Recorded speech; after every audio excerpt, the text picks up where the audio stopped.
Bismillahirrahmanirrahim. Andai patah sayap Raja Wali, bertongkat jua saya kemari. Bukan untuk mencari permata di hati, tetapi untuk membawa anda semua untuk sama-sama kita memahami mauduk pidato saya yang berbunyi sukan memacu ekonomi negara.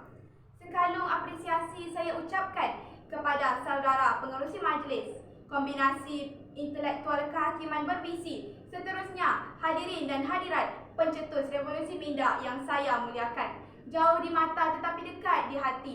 Assalamualaikum warahmatullahi wabarakatuh. Salam sejahtera dan salam sehati sejiwa. Sebelum kaki mengurak langkah dengan lebih jauh, izinkan saya untuk mendefinisikan tajuk pidato saya pada hari ini. Menurut Kamus Dewan edisi keempat, perkataan sukan bermaksud segala kegiatan yang memerlukan ketangkasan, kemahiran dan juga tenaga, seperti bermain bola sepak, lumba lari dan lain-lain lagi. Perkataan memacu bermaksud menggerakkan, manakala perkataan ekonomi didefinisikan sebagai ilmu berkaitan dengan pengeluaran, pengagihan dan perkhidmatan. Perkataan negara merujuk kepada sesebuah masyarakat yang menduduki kawasan tertentu yang ditadbir oleh kerajaan. Tuntasnya, sukan memacu ekonomi negara berkehendakkan kita untuk berbicara tentang kepentingan kegiatan sukan sebagai asas untuk menghasilkan pendapatan negara. Hadirin, hadirat, minda bestari, sukan memacu ekonomi negara dapat dibuktikan melalui indikator saya yang pertama, iaitu penganjuran sukan bertaraf antarabangsa memacu ekonomi negara. Negara kita pernah menjadi tuan rumah untuk penganjuran sukan bertaraf antarabangsa. Contohnya, sukan Commonwealth ke-18 yang diadakan pada tahun 1998 yang dahulunya banyak menguntungkan negara dari segi pendapatan. Hal ini demikian kerana penganjuran sukan seumpama ini mampu untuk membawa ramai pelancong dan peminat sukan untuk bertandang ke negara kita. Industri sampingan seperti pelancongan, pengangkutan dan media turut mendapat manfaat yang sama. Pelaburan asing juga dapat ditingkatkan. Malaysia akan memperoleh keuntungan yang besar hasil daripada tukaran wang asing. Oleh itu, tidak hairanlah setiap negara bersaing untuk menjadi penganjur sukan bertaraf antarabangsa seperti kejohanan sukan bola sepak Piala Dunia, sukan Olimpik dan lain-lain lagi. Penganjuran ini dapat menarik pelancong asing sejurus mengharumkan nama negara di persada dunia.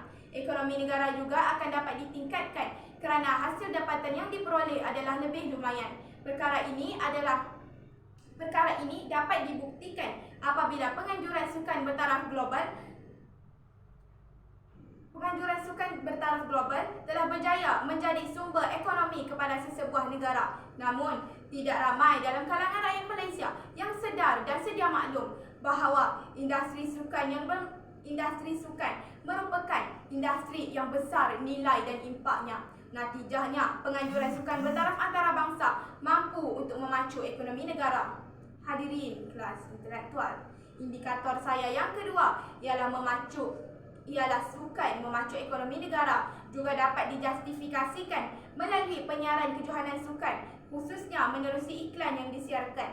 Bagi mereka yang tidak mampu untuk menyaksikan kejohanan sukan secara langsung, mereka boleh menonton kejohanan sukan tersebut melalui media massa seperti radio dan televisyen. Banyak siaran langsung telah dibuat oleh negara-negara lain yang mengambil bahagian untuk melaporkan perkembangan sukan di negara masing-masing. Dan hal ini, hadirin sekalian, memerlukan kerjasama dan kolaborasi syarikat pengiklanan seperti Maxis, Salcom, Adidas dan lain-lain lagi. Melalui penajaan syarikat yang menajak sesebuah pasukan berpeluang untuk mempromosikan produk keluaran syarikat mereka.